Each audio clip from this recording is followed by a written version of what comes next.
धनं मत्ति पुतं मत्ति इति बालो विहयति अत्तहि अत्तनो नत्थि कुतो पुतं कुतो धनं. हे मूर्ख माणसा, ज्याला तू आपला पुत्र म्हणून समजत आहे, ज्याला तू माझा पुत्र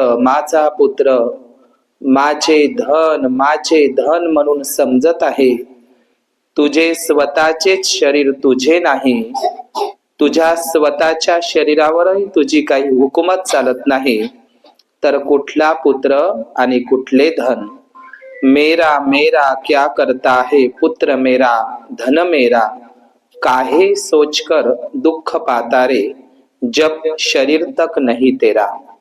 या तथागत भगवान बुद्धांच्या या धम्म पदाने, या धम्म गाथेने स्वातंत्र्य, समता, बंधुता आणि न्याय या मानवी नैतिक मूल्यांची शिकवण देणारे महान कारुणिक अरहत सम्यक संबुद्धाचा आदी, मध्य आणि अंतिमही ऊसाप्रमाणे असा हा गोड असणारा हा विश्व कल्याणकारी सद्धम्म, या सद्धम्माचा अविरतपणे अथकपणे न थकता लोकाच्या कल्याणाकरिता चरत भिक्कवे चारिकं बहुजन हिताय बहुजन सुखाय, बहुजनांच्या कल्याणाकरिता आणि बहुजनांच्या सुखाकरिता हिताकरिता या सद्धम्माचा प्रचार प्रसार करणारा भगवंताचा त्यागीशील संपन्न असा भिक्खू संघ, बुद्धाचे 9, धम्माचे 6 आणि संघाचे 9 या त्रिरत्नातील 24ही गुणांचं स्मरण करून देवानंग पियदसी धम्मदायात महान सम्राट अशोक मौर्य रक्ताचा एकही थेंब न सांडू देता अशी रक्तविहीन धम्म क्रांती करणारे बोधिसत्व डॉक्टर बाबासाहेब आंबेडकर हा जग बदलणारा बाप माणूस, या बोधिसत्वाची सावली समर्पिता त्यागमूर्ती माता रमाई आज या ठिकाणी शेकापूर झोपडी या छोट्याशा गावातील तालुका देवळी जिल्हा वर्धा येथील सर्व श्रद्धाशील संपन्न बौद्ध उपासक तसेच उपासिका आज कालकथित दिवंगत कालगत स्मृतिशेष राजूजी कांबळे यांचा पुण्यानुमोदन पुण्यस्मरणाचा हा कालकथित दिवसाच्या निमित्तानं आयुष्यमती किरणाई कांबळे या आईने या ठिकाणी भिक्खूला भोजन दानाची दान पारमिता परिपूर्ण केलेली आहे.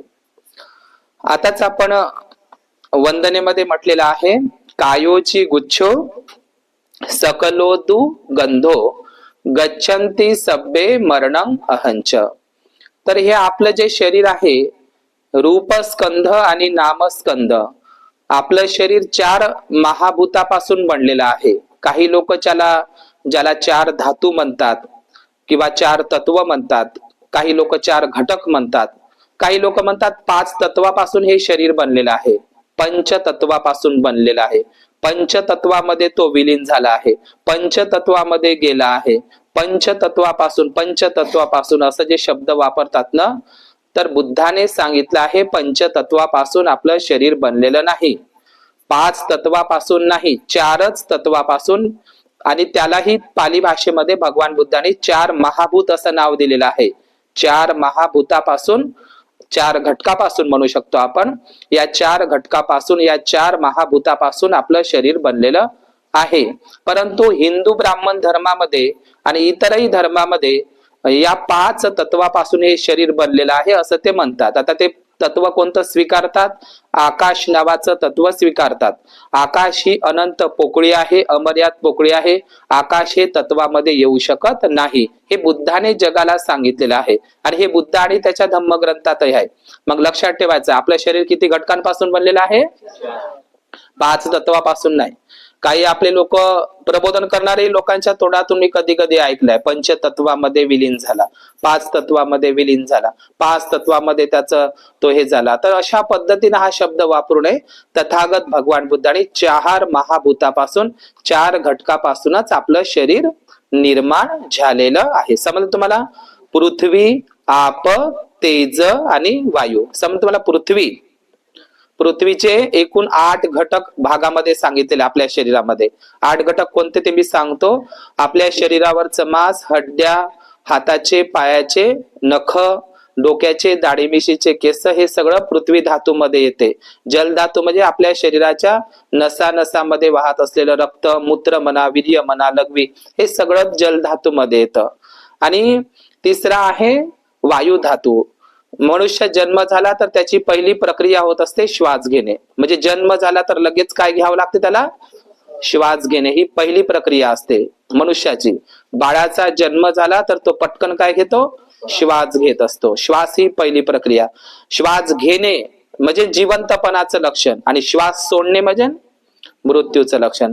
मग तो काही लोक लिहितात ना पत्रिकेवर, अखेरचा श्वास घेतला, अखेरचा श्वास घेतला, अखेरचा श्वास घेतला म्हणजे अंतिम श्वास घेतला, असे शब्द तुम्ही ऐकले असेल. त्यांनी अंतिम श्वास घेतला. अंतिम म्हणजे शेवटचा श्वास घेतला, याच्यानंतर तो श्वास घेणार नाही. आणि मग काही लोक म्हणतात अंतिम संस्कार, असंही म्हणतात ना. आता याच्यानंतर याच्या जीवनामध्ये अंतिम म्हणजे शेवटचा संस्कार. समजलं का? आता याच्या जीवनामध्ये संस्कार राहिलेले नाही, कारण हा मृत्युमुखी पडलेला आहे. समजलं तुम्हाला? इथपर्यंत लक्षात येत आहे? तर पृथ्वी आणि अग्नी आपल्या शरीरामध्ये हीट आहे. जे आपण अन्न सेवन करत असतो किंवा जे पाणी ग्रहण करत असतो त्याला पचवण्याचं काम कोण करत असते? आपल्या शरीरातला अग्नी धातू. पृथ्वी धातू, अग्नी धातू, वायू धातू, जल धातू, या 4 धातू पासून आपलं शरीर बनलेलं आहे. हे 4 समान धातू त्याच्या 4 समान धातूमध्ये विलीन होत असतात, त्याचं विघटन होत असतं. समजलं? मनुष्य मेल्याच्या नंतर पृथ्वी पृथ्वीमध्ये जाते, वायू वायूमध्ये जाते, अग्नी अग्नीमध्ये जाते आणि जल जलमध्ये जाते. जसे एखाद्या माणसाला नदीच्या काठावर नेतात, त्याची चिता वगैरे बांधतात, तिरडी वगैरे बांधतात. मग त्याला नदीच्या काठावर नेल्याच्या नंतर कुठे ठेवतात? जमिनीवर ठेवतात. आला तिथं पृथ्वी धातू, जमिनीवर ठेवतात ना, म्हणजे पृथ्वी धातू उपस्थित आहे. नंतर मग त्याची चिता रचल्या जाते, लाकडं बिकड वगैरे ठेवल्या जाते आणि मग त्याला अग्नी दिल्या जाते. आहे का नाही अग्नी धातू तिथं उपस्थित? बरोबर. आणि तुम्हाला माहित आहे अग्नी प्रज्वलित होण्याकरिता वायू धातूची आवश्यकता असते. वायू धातू उपस्थित होते. मग त्याची अस्थी झाली, रक्षा झाली का त्याची कुठं शिरवते? पाण्यामध्ये शिरवते. समज तुम्हाला? पृथ्वी पृथ्वीमध्ये, वायू वायूमध्ये, जल जलमध्ये, अग्नी अग्नीमध्ये. 4 समान घटक किंवा 4 हे महाभूत त्याच्या 4 समान घटकामध्ये ते विलीन होत असतात. मनुष्याच्या शरीरामध्ये कुठल्याही प्रकारचा आत्मा नसते. ख्रिश्चन, मुस्लिम, जैन, यहुदी, पारसी, शीख आणि हिंदू या सर्वच धर्मामधली मान्यता आहे की मनुष्याच्या शरीरात आत्मा असते, आत्मा अमर असते, ते पुनर्जन्म घेते, आत्म्याचा कर्म सिद्धांत असते, ते स्वर्गात जाते, नरकात जाते. तिच्या आत्म्याच्या शांतीसाठी हा कार्यक्रम घ्या, आत्म्याच्या शांतीसाठी ते कार्यक्रम घ्या, आत्म्याच्या शांतीसाठी ते सूतक पडा, आत्म्याच्या शांतीसाठी त्या बामणाले बोलवा, आत्म्याच्या शांतीसाठी ते पिंडदान करा, आत्म्याच्या शांतीसाठी दसवाह करा, आत्म्याच्या शांतीसाठी दशक्रिया विधी करा. हे सर्व ब्राह्मणी परंपरा मग आत्मा नावाच्या कॉन्सेप्ट. म्हणून बुद्ध आणि धम्मामध्ये आत्मावरील विश्वास हा भयंकर अंधश्रद्धा आहे. आत्मावर विश्वास ठेवणं म्हणजे अधम्म म्हटलेलं आहे बुद्ध आणि धम्मामध्ये. समजलं? म्हणून बुद्धाने आत्मा नावाची कॉन्सेप्ट नाकारलेली आहे. काही मूर्ख लोक बुद्धाला महात्मा बुद्ध म्हणतात आणि बुद्धाने आत्माच नाकारली तर महात्मा बुद्धाला म्हणणं चुकीचं आहे. आत्मा नावाची कोणतीही गोष्ट या शरीरामध्ये नाही आहे. मिलिंद प्रश्नामध्ये सांगितलं आहे. काही हिंदू धर्माची आणि इतर धर्माची कन्सेप्ट अशी सांगते की हे आत्माच, शरीर म्हणजे काय आहे तर एक गाडीसारखं आहे बा शरीर आणि आत्मा पूर्ण चालवते म्हणते हे शरीर. समजलं? आत्मा सर्व काही करते, असं त्या लोकांची अंधश्रद्धा आहे. तर मिलिंद प्रश्नामध्ये असं उत्तर आलेलं आहे त्याच्यामध्ये की आत्मा जर सर्व काही करते या शरीरामध्ये, मिलिंद प्रश्नामध्ये आहे आत्मा सर्व काही करते, आत्मा सर्व काही करून घेते त्या शरीराकडून, असं जर आहे तर नागसेन भंतेजी काय म्हणतात मिलिंद राजाला राजाला असं विचारतात की मनुष्याच्या शरीरामध्ये खरोखर जर आत्मा असेल तर एखाद्या जिवंत माणसाचे डोळे काढून घ्या. समजलं तुम्हाला काय आहे? हा मिलिंद प्रश्नामधला आहे, गहन प्रश्न आहे हा, आत्म्याला नाकारणारा. म्हणजे एखाद्या जिवंत माणसाचे डोळे काढून घ्या. आता डोळे काढल्याच्या नंतरही त्या माणसाला दिसायला पाहिजे. डोळे काढून समजलं तुम्हाला? समजताय ना? मिलिंद प्रश्नातली गोष्ट सांगत एखाद्या, नीट लक्ष द्या, पुन्हा सांगतो, एखाद्या जिवंत माणसाचे डोळे काढून घ्या. आता डोळे काढल्याच्या नंतरही त्याला दिसायला पाहिजे. जर खरोखरच त्याच्या शरीरात आत्मा असेल तर, कोणती तरी दिव्य शक्ती आत्मा असेल तर बिना डोळ्यानंही त्याला दिसायला पाहिजे. किंवा त्याचे कान कापून घ्या म्हणते, बिना कानानंही त्याला ऐकायला आलं पाहिजे जर त्याच्यामध्ये कोणती तरी आत्मा असेल, काहीतरी दिव्य शक्ती तर. समजलं का? हे मिलिंद प्रश्नामध्ये आलेलं आहे. म्हणून आत्मा नावाची कोणतीही गोष्ट या जगामध्ये अस्तित्वात नाही. म्हणून बौद्धांनी बुद्धभाषी हा शब्द लिहू नये. बुद्धभाषी हा शब्द कोणत्याही बौद्ध ग्रंथामध्ये सापडत नाही. आपण धम्मदीक्षेच्या आधी लिहित होतो. काय लिहित होतो आपले लोक? आता फोटोही नव्हते बरं, तेव्हा फोटोही नव्हते. आताच कुठंतरी आपण हे पुण्यानुमोदन हे कार्यक्रम करणं चालू झालं आहे की नाही. काही लोक ते बुद्धगयाला जाऊन पिंडदान करतात, काही लोक त्या पैठणला जाऊन त्या गोदावरी नदीच्या काठी दशक्रिया विधी करतात. तर हे सगळं चालत असतं, पण आपण आत्म्याच्या शांतीसाठी हा कार्यक्रम नाही घेत. आपण नाही घेत. जो व्यक्ती आपल्या घरातला मृत पावलेला आहे त्याच्या नावानं धम्मदेसना आपण ऐकत आहोत, आहे की नाही. आपला हा मेन उद्देश आहे. आलं का लक्षात तुम्हाला इथपर्यंत? तर बौद्ध धम्मामध्ये आपण पिंडदान करत नाही, श्राद्ध पक्ष करत नाही, कारण बाबासाहेबांनी आपल्याला 22 प्रतिज्ञामध्ये मी पिंडदान करणार नाही, श्राद्ध पक्ष करणार नाही. आणखी बाबासाहेबांनी 22 प्रतिज्ञेमध्ये सांगितलंय मी ब्राह्मणांच्या हातून कोणतेही क्रियाकर्म करून घेणार नाही. म्हणजे ब्राह्मणाला घरी बोलवणारच नाही, कारण तो अंधश्रद्धा फैलवतो, है की नाही. मनुष्याचं शोषण करतो, है की नाही. मानसिक गुलाम करत असतो तो, अशा पद्धतीनं. म्हणून आपण बुद्धवासी हा शब्द टाकू नये. आपण 56च्या आधी आपले लोक, म्हणजे आपण हिंदू महार म्हणून जगत होतो, आता बौद्ध झालो. तर आपले जुने लोक लिहित होते माणूस मेला घरचा का, मग स्वर्गवासी लिहित होते. काय लिहित होते? स्वर्गवासी. आणि काही लोक ओबीसी बांधव ते लिहित होते कैलासवासी. काय लिहित होते? कैलासवासी. तर आजही हिंदू धर्मातील लोक त्याच्या फोटोमध्ये ते मृत व्यक्तीच्या ते लिहितात स्वर्गवासी आणि कैलासवासी. मग आपण झालो हिंदूचे महार बौद्ध, मग आपण आपल्याच मतानं बुद्धवासी टाकून दिला. आता आम्ही बुद्ध झालो ना, मग आपल्याच मनानं. हा बुद्धवासी शब्द कोणत्याच ग्रंथामध्ये नाही. लागन तर मी वर्षावास शब्द ऐकला, परिवास शब्द ऐकला, परिवास हा शब्द ऐकला पाली साहित्यामध्ये, वर्षावास हा शब्द ऐकला, अंतरवास हा शब्द ऐकला, पण मी बुद्धवासी हा शब्द नाही ऐकला. मग बुद्धवासी हा शब्द कोणतरी म्हणजे पहिले लिहित होतो स्वर्गवासी, कैलासवासी, ना आता आपल्याच मनानं बुद्धवासी. हा बुद्धवासी शब्द टाकणं चुकीचं आहे. उलट वास या शब्दाचा अर्थ खूप चांगला होता. आपण वर्षावास म्हणतो काय, वर्षा अधिक वास. वास म्हणजे काय? वास्तव्य करणे, सहवास करणे, एका ठिकाणी थांबणे, राहणे, याला म्हणतात वर्षावास. तर बुद्धवासी म्हणजे काय? बुद्धवासी या शब्दात हा शब्द टाकू नये. पण बुद्धवासी या शब्दाचा अर्थ जर घेतला आपण, तर बुद्धवासी या शब्दाचा अर्थ असा होऊ शकतो, कसा? बुद्धाच्या वासात सहवासात राहणे. जे लोक बुद्धाच्या बुद्ध विहारात असतात, आता तुम्ही बुद्धवासी आहात, माझ्या समोर जे तुम्ही प्रवचन ऐकून राहिले का नाही धम्मदेसना, किंवा तुम्ही बुद्ध विहारात ग्रंथाला जाता, बुद्ध वंदनेला जाता, जिवंतपणी बुद्धवासी आहो आपण. बुद्धाच्या वासात सहवासात कार्यात, धम्म कार्यात, बुद्ध विहारात, बुद्ध वंदनेत, धम्म परिषदेमध्ये उपस्थित असणं, धम्म श्रवण करणं म्हणजेच बुद्धवासी जर बघतो म्हणलं तर.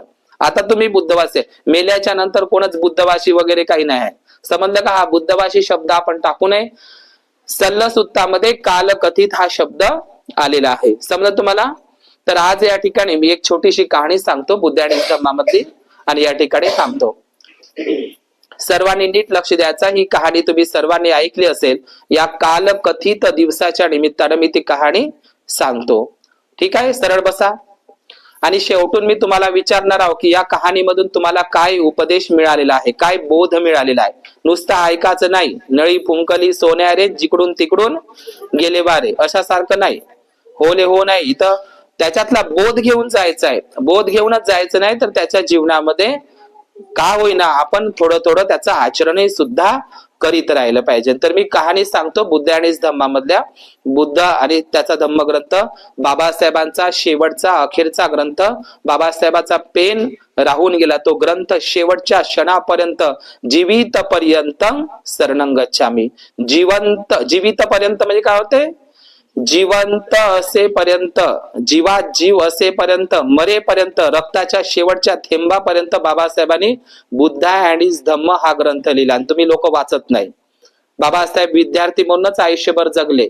त्यांच्या हातामध्ये पेनच होता. जेव्हा त्यांचं महाप्रयाण झालं तर पेन आणि हा बुद्ध आणि त्याचा धम्मग्रंथ होता. किती कष्टाने लिहिला असेल. तब्येत बराबर नसूनही बाबासाहेबांनी तो ग्रंथ पूर्ण करून दिला. त्याची प्रस्तावना वगैरे लिहिलेली आहे. समज तुम्हाला. तर या बुद्ध आणि त्याच्या धम्मग्रंथामध्ये आपण प्रामुख्यानं भगवान बुद्धांच्या काळामध्ये तथागत बुद्धांच्या धम्माला राजाश्रय मिळाला. काय मिळाला? राजाश्रय. राजाश्रय म्हणजे राजांनी दिलेला आश्रय बुद्धाच्या धम्माला. त्याच्यामुळे राजाश्रय मिळाल्यामुळे बुद्धाच्या वेळी, बुद्धाच्या हयातीतच राजाश्रय मिळाल्यामुळे बुद्धाचा धम्म झपाट्यानं वाढला. समजलं. तर बुद्धाच्या काळामध्ये प्रमुख राजा होता, बुद्धाचा उपासक होता तो. समजलं. त्याचं नाव होतं मगधचा राजा बिंबिसार. सुरुवातीला मगध राजाचा बिंबिसाराचा मुलगा अजातशत्रू बुद्धाचा राग करत होता, पण कालांतराने तोही अजातशत्रू काय बनला? बुद्धाचा उपासक बनला. त्यानंच पहिली धम्मसंगीती वगैरे घेतली. कोण? अजातशत्रूनं आयोजन केलं. बुद्धाच्या काळातला प्रमुख आणखी एक राजा होता. त्याचं नाव होतं प्रसेनजित राजा, किंवा त्याला पालीमध्ये पसेंदी म्हणतात. समजलं तुम्हाला. प्रसेनजित हा कौशल श्रावस्तीचा राजा. तिसरा राजा होता भगवान बुद्धांच्या काळातला कौशांबीचा वत्सराज उदयन, वत्स जनपदाचा उदयन राजा. बुद्धाच्या काळामध्ये अवंती म्हणजे काय? प्राचीन महिष्मती, किंवा त्याला आजच्या काळामध्ये उज्जैन म्हणतात. क्षिप्रा नदीच्या काठावर आहे, मध्य प्रदेशमध्ये, एमपी मध्ये. तर बुद्धाच्या काळामध्ये तिथेही सुद्धा अवंतीचा राजा होता, उज्जैनचा राजा चंड प्रद्योत हाही सुद्धा बुद्धिस्ट राजा होता बुद्धाच्या काळामध्ये. बिंबिसाराचा सहकारी मित्र पुक्कुसाती हाही सुद्धा एक राजा होता बुद्धाच्या काळामध्ये, गांधार देशामध्ये, म्हणजे आजच्या अफगाणिस्तान, पाकिस्तान हे गांधार क्षेत्रामध्ये.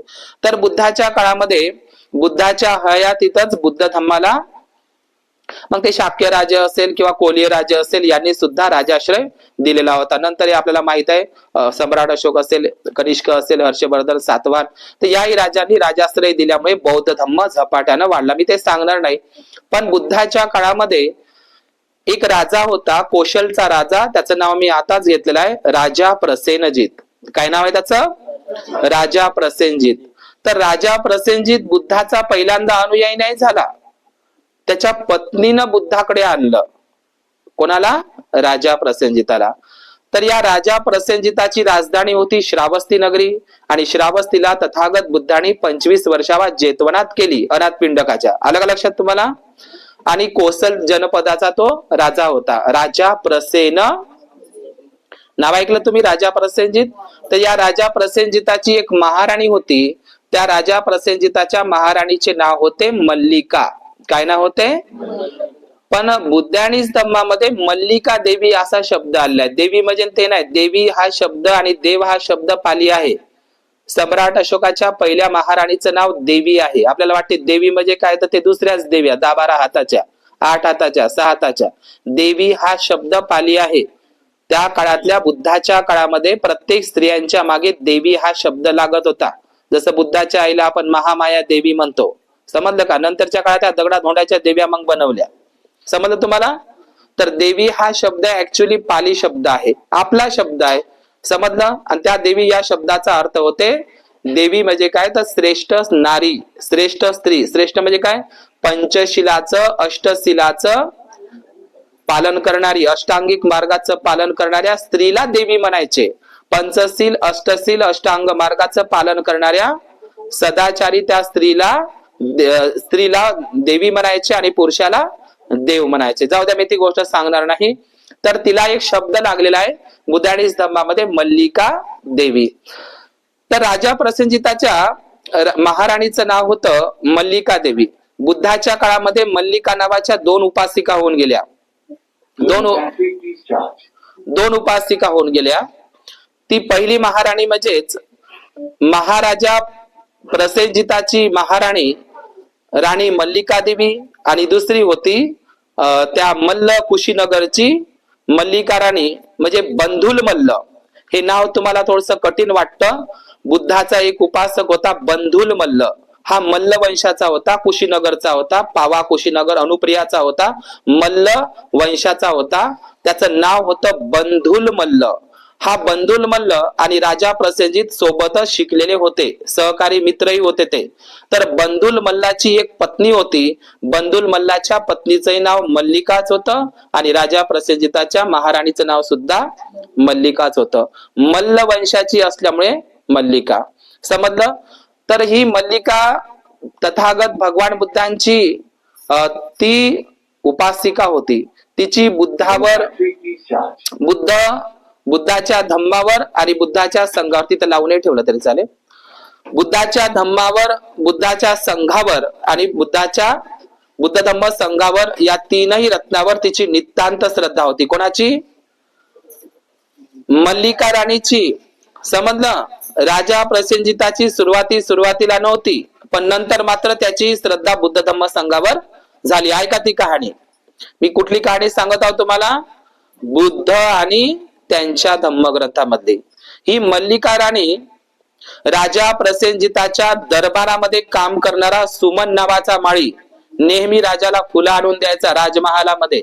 त्या सुमन माळ्याची मुलगी होती मल्लिका राणी आणि ती प्रसेनजिताची कोण झाली? पत्नी होती. तर ही मल्लिका राणी श्रावस्तीला तथागत बुद्धांचे जेवढे काही वर्षावास झाले, जेवढे म्हणजे जास्तीत जास्त 25 वर्षावास झाले. किती? 25 वर्षावास झाले मल्लिका राणीचे. तर 25 वर्षावास होत असताना, तिथून बंद करा, 25 वर्षावास होत असताना मल्लिका राणीचे, लक्षात घ्या, भगवान बुद्धांच्या प्रत्येक वर्षावासाच्या धम्म देसनेमध्ये मल्लिका राणी जेतवनात जायची, नेहमी जायची. जेव्हा जेव्हा भगवान बुद्धांचा वर्षावास होता जेतवनात, तेव्हा तेव्हा ती नेहमी नित्य नेमानं जायची. राजा प्रसेनजित सुरुवातीला जात नव्हता, पण महाराणी मल्लिका देवीने राजा प्रसेनजिताला सुद्धा बुद्धाचा अनुयायी उपासक बनवलं. तर त्याच्या अगोदरची ती घटना आहे.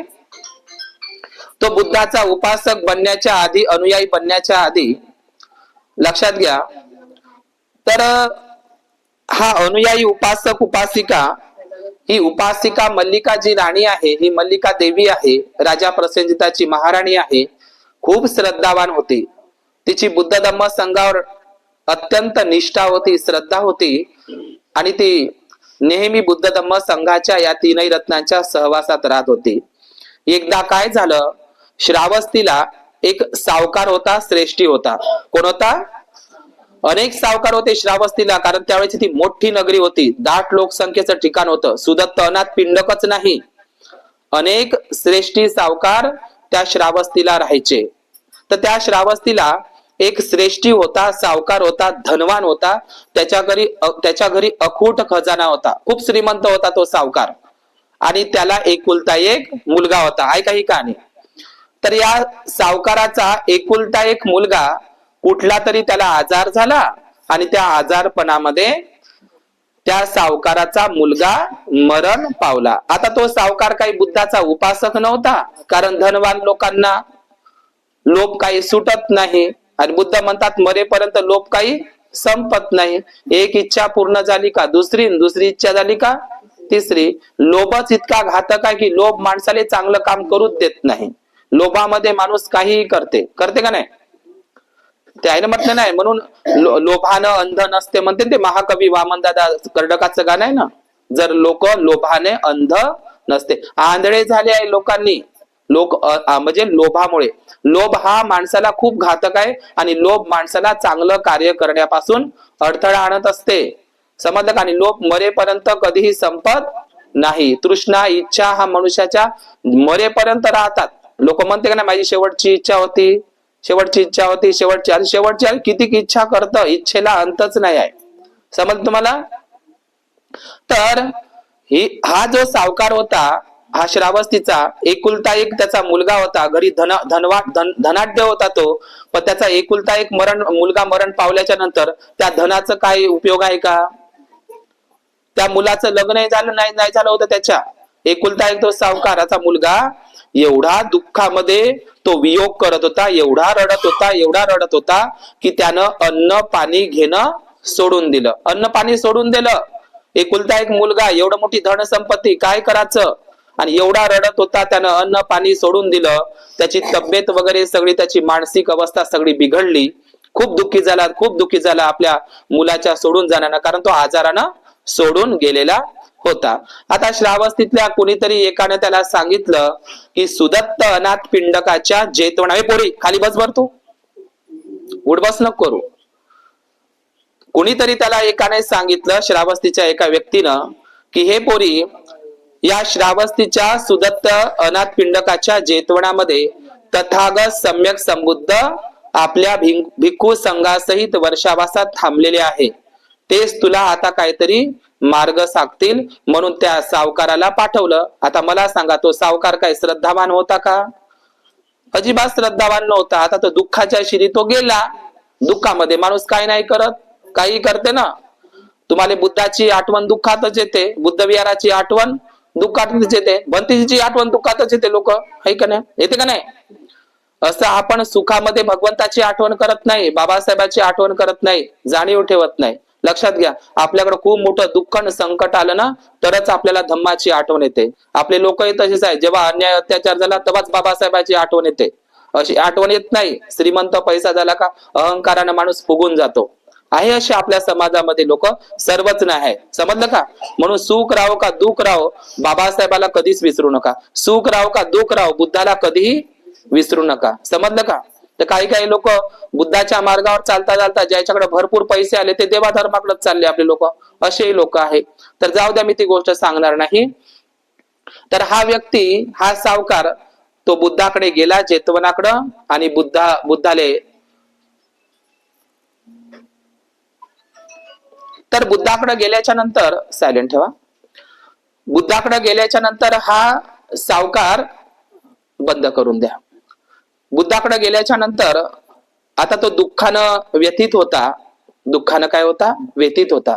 त्याचे केस विस्कटलेले होते, त्याच्या डोळ्यामध्ये अश्रुधारा होत्या, त्यांनी अन्न पाणी सोडून दिलेलं होतं आणि खूप अशक्त दुर्बल झाला होता तो श्रेष्ठी, एकुलत्या एक मुलाच्या सोडून जाण्यानं. म्हणून असं म्हटलं जातं ना, प्रिय व्यक्तीचं सोडून जाणं हे सुद्धा आपल्यासाठी काय आहे? दुःखदायक आहे. प्रिय व्यक्तीचा वियोग होणं म्हणजे, प्रिय व्यक्ती जर आपल्याला सोडून गेली तर त्याचं काय होतं? दुःख. आणि अप्रिय व्यक्तीशी तुमची भेट झाली तर, अप्रिय व्यक्ती, अप्रिय म्हणजे ते आवडत नाही, मला आवडत नाही ती व्यक्ती, तिचा स्वभाव आवडत नाही, संस्कार आवडत नाही, ती कायलेच दिसली, तो कायलेच दिसला, आणि सकाळी सकाळी नजरच कायच्यावर पडली, आहे की नाही? जे लोक आवडत नाही तुम्हाला, ते दिसले जर नजरे तर कसं तरी वाटतं का नाही तुम्हाला? वाटते का? आहे का असे तुमच्या भोवताल शेजारी पाजारी वर घरचे? मला कायले दिसली का, हे सकाळी सकाळी हिच तोंड दिसायला लागत होतं का, याच दिसायला लागत होतं का? आहे का नाही असे लोक? म्हणजे अप्रिय व्यक्ती जरी तुम्हाला दिसले तर त्याचंही काय आहे? दुःख आहे. आणि प्रिय व्यक्ती सोडून गेला तर दुःखच आहे, है का नाही? बाळ जन्माला आलं तरी दुःख आहे का नाही? दुःख नाही? अरे बाळ जन्माला दुःख नाही तर काय? तर कितीतरी आई वडील चिंतेत पडलेला आहे का नाही? अनेकांचे मुलं धम्माच्या मार्गावर नसल्यामुळे फक्त आई वडिलांनी जन्म दिला त्याले, आणि अनेक आई वडिलांना अजिबात झोपा नाही डोळ्याले, कधी गाडी घेऊन जाईल ना, कधी काय होईल त्याचं ना, कधी काय होईल. प्रत्येक आई वडिलांना चिंता आहे, टेन्शन आहे. असं वाटते का तिनं जन्म देऊन जसं काही दुखणं जन्माला घातलं का? तुम्हाला असं वाटत असन? आम्ही आता रोजचं फिरत होतो, अनेक आई वडील चिंतेमध्ये आहे, आपल्या मुलाचं कसं होईल, मुलीचं कसं होईल, मुलाचं कसं होईल, मुलीचं कसं होईल. एक बाई तर म्हणे नाही झालं असतं तर बरंच झालं असतं म्हणे भंतेजी, कारण दारू पेते, ते गंजी पत्ता खेळते, गांजा फुकते, काम करत नाही, मोकाट फिरते गावामध्ये, आई वडील कामाला जात आहे म्हातारे असून, आहे का ना? असे श्रम न करता जगणं हे सुद्धा पाप आहे, समजलं का? तर ती गोष्ट सांगणार नाही. तर प्रिय व्यक्तीचा वियोग होणं हे सुद्धा दुःख आहे, आणि अप्रिय व्यक्तीचा वियोग म्हणजे दर्शन होणं हे सुद्धा दुःखच आहे. तर आता तथागत बुद्धा पुढे गेला, तो दुःखी, तो सावकार गेला दुःखी, आणि बुद्धाला त्याला एक गोष्ट सांगितली बरं, कोणती? हे म्हणे, हे श्रेष्ठी, तुझा एकुलता एक मुलगा मरण पावला, मी असं ऐकलं आहे, म्हणजे बुद्ध म्हणत आहे त्याला, तुझा एकुलता एक मुलगा मरण पावला, पा बुद्धानं काय म्हटलं त्याला, पा म्हणजे काही लोकांना सरळ गोष्ट सांगितली ना ते उलटी वाटते, आहे का ना असे लोक मानवी स्वभावाचे. तर बुद्धानं माहिती आहे का त्याला काय म्हटलं बघा, हे म्हणते श्रेष्ठी, या जगामध्ये आपले प्रिय नातेवाईक हे आपल्या दुःखाला कारणीभूत ठरतात. समजलं? आपल्या रक्ताचे प्रिय नातेवाईक, ज्याला आपण जीव लावतो, जपतो, आपले जवळचे रक्ताचे नातेवाईक आपल्या दुःखाला कारणीभूत ठरतात. काय हे वाक्य आहे बुद्धाचे, समजलं? आपले रक्ताचे जवळचे नातेवाईक, समजलं, आपल्या दुःखाला कारणीभूत ठरतात. बरं, ही बुद्धाची गोष्ट तुम्हाला खरी वाटते का खोटी वाटते? खरी आहे का खोटी आहे? हे बुद्धाणीस धम्मामध्ये आहे. आपले रक्ताचे जवळचे नातेवाईक हे आपल्या दुःखाला कारण ठरतात. बरं, खोटी आहे का खरी आहे गोष्ट मी पुन्हा विचारतो. बुद्धाची खरी आहे ना, दुःखाला कारण ठरतात ना. आज यांचं सोडून जाणं तुम्हाला राजूभाऊचं आहे का नाही, सुख झालं का दुःख झालं या परिवाराच्या लोकांना? दुःखच झालं ना. दुःखाला कारण ठरतात. आपल्या जवळची घरची एखादी व्यक्ती जर आपल्याला सोडून गेली तर ते दुःखाला कारण ठरतात. म्हणजे यांच्या घरामध्ये जे दुःख आलं आहे, आज हा अपघाती निधन झालं, तर यांच्या घरामध्ये जे दुःखाचं वातावरण आलं, कोणामुळे झालं? हे प्रिय व्यक्ती सोडून गेल्यामुळे. नाहीतर कोणतं दुःख आहे का दुःख? नाही, पण ती जवळची व्यक्ती सोडून गेल्यामुळे. म्हणजे बुद्धानं काय म्हटलं त्या सावकाराला, आपली जवळची प्रिय व्यक्ती, रक्ताची व्यक्ती जर आपल्याला सोडून गेली तर त्याचं काय होते? दुःख होते. आपल्या दुःखाला आपले नातेवाईक, रक्ताचे नातेवाईक जबाबदार आहे. तुझ्या दुःखाला तुझा मुलगा जबाबदार आहे म्हणते. कोण म्हणत आहे असं? बुद्ध म्हणत आहे त्या श्रेष्ठीले. आता त्या श्रेष्ठीची मेंदूच तेवढा आहे कारण तो धम्मातला नव्हता. तर त्यानं बुद्धाचा अरे म्हणे तुम्ही काय सांगता? आपले नातेवाईक आपल्या दुःखाला कारण ठरत नाही, सुखाला कारण ठरतात. कसे लोक पेढे वाटतात, कसे लोक आनंद साजरा करतात. समजलं का? म्हणजे बुद्ध काय म्हणतात, ते दुःखाला कारण ठरतात आपले नातेवाईक. पण तो म्हणतात नाही नाही, तुम्ही चुकीचं सांगत आहात बुद्धा. दुःखाला कारण नाही ठरत आपले नातेवाईक, आपले नातेवाईक तर आपल्या सुखाला कारण ठरतात, तुम्ही खोटं सांगत आहात, असं त्यानं म्हटलं. आणि तो रागानं निघून आला. मी म्हणे बुद्धाकडे गेलो, बुद्धही उलट सांगतात. म्हणजे माझा जो प्रिय पुत्र मला सोडून गेला तो कसा काही माझ्या दुःखाला कारण होता? पण त्याला बुद्धाचं ते अर्धवट सत्य, अर्ध सत्य समजलं होतं. म्हणजे ते काहीच नाही समजलं असे म्हणलं तरी चालते, कारण तो धम्मातला नव्हता. त्यानं काही व्यवस्थित ऐकून घेतलं नाही. बुद्धानं सांगितलं की आपल्या म्हणजे प्रत्येक मनुष्याच्या दुःखाला आपले कोणीतरी रिश्तेदार, नातेवाईक, जे कोणी आपल्या घरातले मरण पावतात ते दुःखाला कारण ठरतात. समजलं तुम्हाला? तो रागानं आला. हे मी बुद्धाने त्याच्या धम्मग्रंथातली गोष्ट सांगतो. जेतवनातून तो बाहेर पडला. बुद्धाचं ते बडबड करत मोठ्यानं, हे बुद्ध काय सांगते, जगाला उलट शिकवते, चुकीचं शिकवते, चांगलं शिकवत नाही, असं म्हणते. तो बडबड करत निघाला. आता बडबड करता करता काय झालं, जेतवनातून जसा तो बाहेर पडला अनाथ पिंडकाच्या, तर रस्त्यानं एक भल्ल मोठं झाड होतं आणि त्या झाडाखाली काही लोक गंजी पत्ता खेळत बसले होते. समजलं? काय खेळत बसले होते? गंजी पत्ता. तो तिकडून निघाला. तर लोक म्हणते तू बुद्धाकडे गेला, काय सांगितलं तुला बुद्धानं? तर काय सांगितलं म्हणते बुद्धानं? तर तो उलट सांगते म्हणते का आपले नातेवाईक ते दुःखाला कारण ठरतात. हो का रे म्हणते. समजलं तुम्हाला? आता गंजी पत्तेवाल्याला तरी किती मेंदू राहणार आहे का त्याले मेंदू? तोही त्याले दुजरा देते. हो राजा म्हणते, तू खरंच आहे म्हणते, त्या बुद्धाचं खोटं आहे म्हणते. आता त्या गंजी पत्त्यावाल्याला काय अकल राहणार आहे, काय त्यांना श्रद्धा राहणार आहे, आणि काय त्यांना भगवान बुद्धांच्या त्या तत्वाचा किंवा त्या विचाराचा काय अर्थ समजणार आहे? समजलं का? तर गंजी पत्तेवाले काय म्हणते, त्या झाडाखालच्या त्या व्यक्तीला हो का म्हणते, असं शिकवते का म्हणते बुद्ध उलट, का आपले रक्ताचे जवळचे नातेवाईक आपल्या दुःखाला कारण ठरतात, ते तर सुखाला कारण ठरतात. तर ते गंजी पत्तावाले म्हणजे हाही त्या श्रावस्तीच्या नगरामध्ये जातो आणि गंजी पत्तावाले पूर्ण श्रावस्तीमध्ये जाते, भगवान बुद्धाची काय करते? बदनामी करते, निंदा करते. का बुद्ध उलट शिकवते. समजलं? भगवान बुद्ध निराशावादाची शिकवण देते. असा भगवान बुद्धाचा काय करते? ते पूर्ण श्रावस्तीमध्ये प्रचार प्रसार करते, म्हणजेच अपप्रचार करते. पूर्ण श्रावस्तीच्या नगरातल्या लोकांना, ते गंजी पत्तावाला ते लोक नाही का, ते जुगारी लोक, समजले लोक, आणि दुसरा तो व्यक्ती सावकार, समजलं. पूर्ण श्रावस्तीच्या नगरामध्ये घरोघरी ती चर्चा जाते का भगवान बुद्ध उलटी शिकवण देते, निराशावादाची शिकवण देते आणि आपले नातेवाईकच आपल्या दुःखाले कारण ठरते. तर चुकीचं आहे. नातेवाईक तर आपल्या सुखाला कारण ठरतात. तर पूर्ण भगवान बुद्धांचा अपप्रचार होते. आता अपप्रचार झाल्याच्या नंतर तुम्हाला मी आधीच सांगितलं श्रावस्तीचा राजा कोण होता? प्रसेनजित. त्याच्या कानावरती घटना गेली का भगवान बुद्धाचा अपप्रचार चालू आहे, निंदा चालू आहे. आता राजा प्रसेनजित त्याच्याही कानावर ही घटना गेली. सुरुवातीला मी आधीच सांगितलं राजा प्रसेनजित सुरुवातीला बुद्धाचा अनुयायी नव्हता. मल्लिका राणीमुळे तो बुद्धाकडे वळलेला होता. तर तो वळण्याच्या आधीची ही घटना आहे. समजलं राजा प्रसेनजिताची. आता राजा प्रसेनजिताच्या दरबारामध्ये ती घटनेचं पडसाद उमटते आणि त्या राज दरबारामध्ये सुद्धा चर्चा रंगते की बुद्ध ही काय करते? बुद्ध हे निराशावादी शिकवण देतात न, असं शिकवतात लोकांना. त्याच्या धम्माची अशी शिकवण आहे की आपल्या नातेवाईक जे आहे ते आपल्या दुःखाला कारण ठरतात. आता असं म्हणल्याच्या नंतर मल्लिका राणीच्याही कानावरती घटना गेली आणि राजा प्रसेनजित आणि मल्लिका राणी राजमहालामध्ये एका खुर्च्यावर बसले आणि त्याच्यामध्ये चर्चा रंगली. काय ग मल्लिके म्हणते? राजा कोणाला म्हणत आहे? आपल्या राणीला मल्लिकेला. काय ग मल्लिके म्हणते, तू बुद्धाची एवढी नेहमी बुद्धाच्या धम्माची आणि संघाची तू स्तुती करते, बुद्धाची वारंवार तू गौरव करते, प्रशंसा करते, नेहमी तू बुद्धाकडे प्रवचनाला जाते जेतवनामध्ये आणि हे शिकवते का तुझे बुद्धत्व हे असे निराशावादाची शिकवण का दुःखाला कारण ठरतात आपले जवळचे नातेवाईक? हे मला आवडली नाही म्हणते ते बुद्धाचं. म्हणजे कोण म्हणत आहे असं? राजा प्रसेनजित आपल्या महाराणीला मल्लिका राणीला. समजलं तुम्हाला?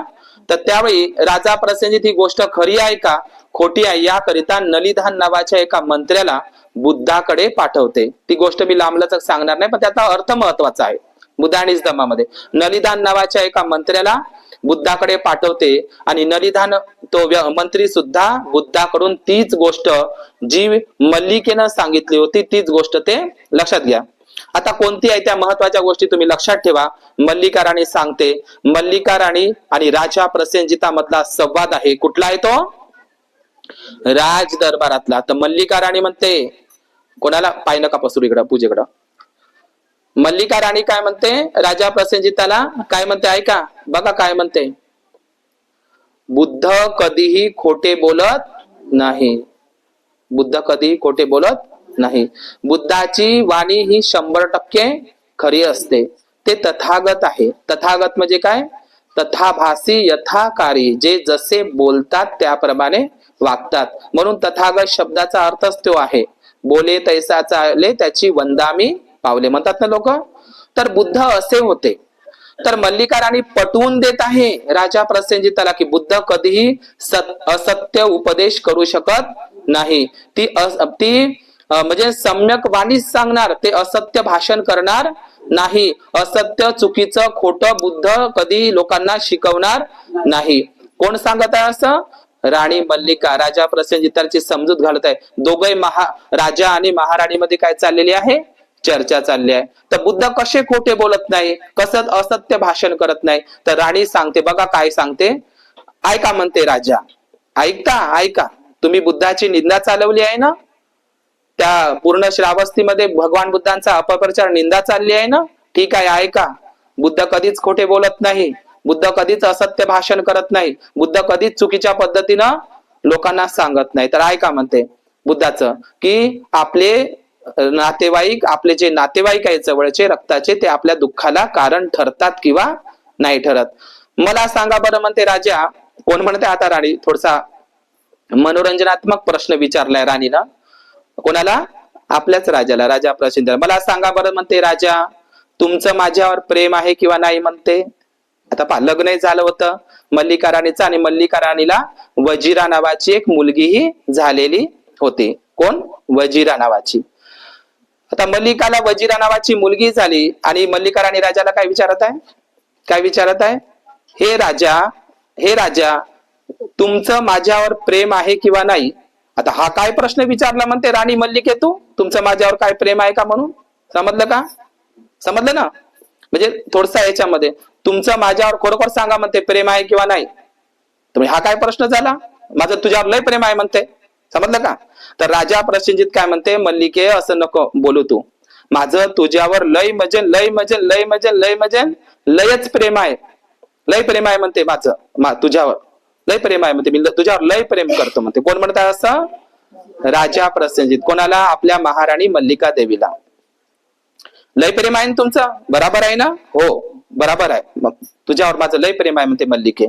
मला सांगा म्हणते, हे राजा, उद्या जर मला काही बरं वाईट झालं किंवा मी मरून गेली, तुम्हाला काही सोडून गेली, किंवा माझं काही बरं वाईट झालं, म्हणजे समजलं तुम्हाला, माझं काही बरं वाईट झालं, मी जर तुम्हाला सोडून गेली, मरण पावली, तर तुम्हाला सुख होईल का दुःख होईल?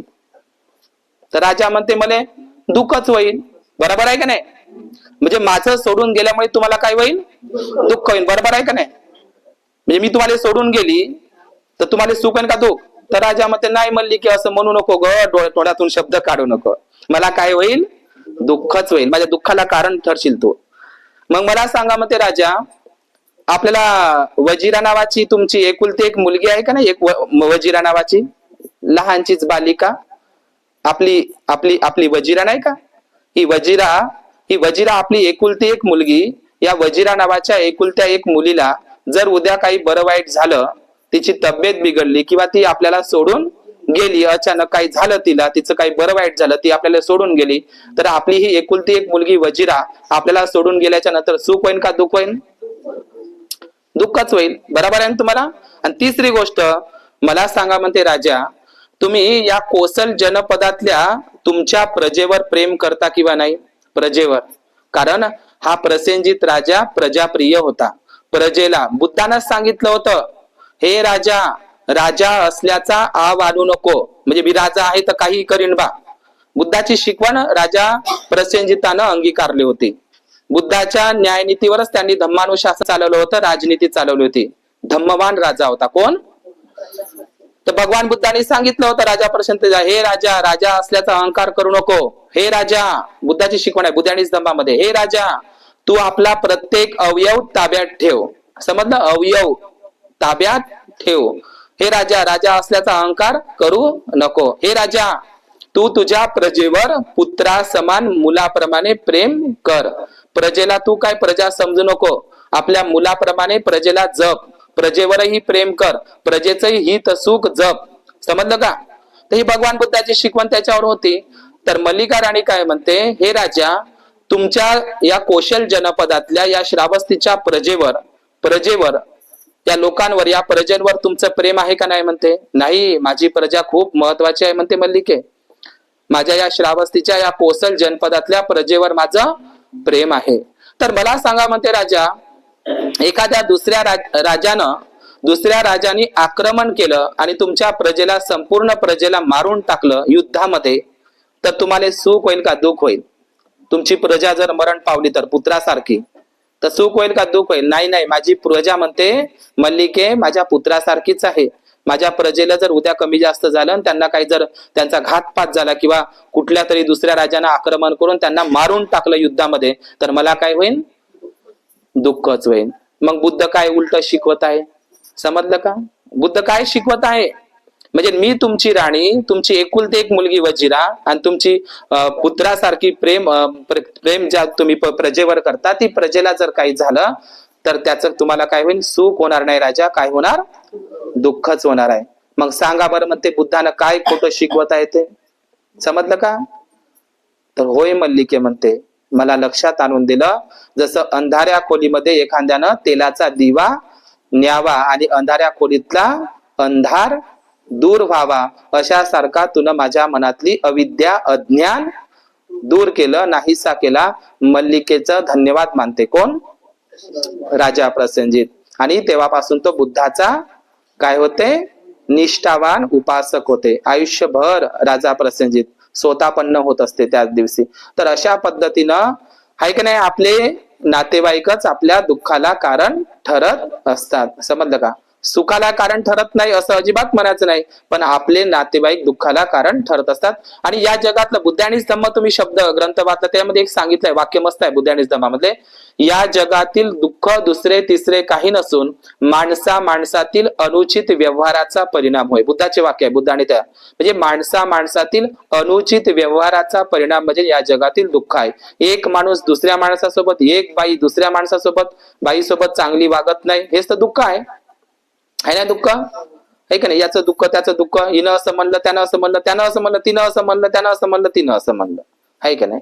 म्हणजे एका माणसाचा म्हणजे एक माणूस दुसऱ्या माणसासोबत चांगला वागत नाही, एक बाई दुसऱ्या बाईसोबत चांगली वागायला तयार नाही, तिच्यामुळे मला दुःख आहे, त्याच्यामुळे मला दुःख आहे, तिच्यामुळे मला त्रास आहे, त्याच्यामुळे त्रास आहे, आणि त्रास आहे म्हणजेच दुःख आहे का नाही. या जगात दुःख आहे का नाही. कोणालाही विचारा, सुनबाईला विचारा कोणाचं दुःख आहे तुला, त्यामध्ये माझी सासू चांगली नाही तिचं दुःख आहे. काही लोक काय म्हणते, माझी सून चांगली नाही, सासू म्हणते माझी सून चांगली नाही, तर सुनचं दुखणं आहे. काय करता म्हणते बाई पोरग चांगलं आहे तर पोराचं दुःख नाही, आहे का नाही. काय करता म्हणते मला घरचा माणूस चांगला नाही, त्याचं दुःख आहे. काय करता म्हणते मला पोरग चांगलं नाही, बेवडच निघालं, त्याचं दुःख आहे का नाही. काय करता म्हणते एक ते शेजारी तर माझ्या संग सकाळी उठल्याबरोबरच भांडते, आहे का नाही, तर ते काय आहे, दुःखच आहे. काय करता बनतेची विहारातल्या बाया माझ्या संग भांडतच राहते. म्हणजे असं चालूच आहे. एक माणूस दुसऱ्या माणसासोबत व्यवस्थित वागत नाही, नीट वागत नाही, चांगला व्यवहार करत नाही, चांगला बोलत नाही, तिनं मला असं म्हणलं त्यानं मला असं म्हणलं, ह्या सगळ्या गोष्टी या जगामध्ये आपल्याला दिसत आहे आणि प्रत्येक घराघरामध्ये आहे. समजलं का. म्हणून कुणाचीही निंदा चहाडी चुगली करू नका. डोळ्यानं पाहिल्याशिवाय कोणत्याच गोष्टीवर विश्वास ठेवायचा नाही.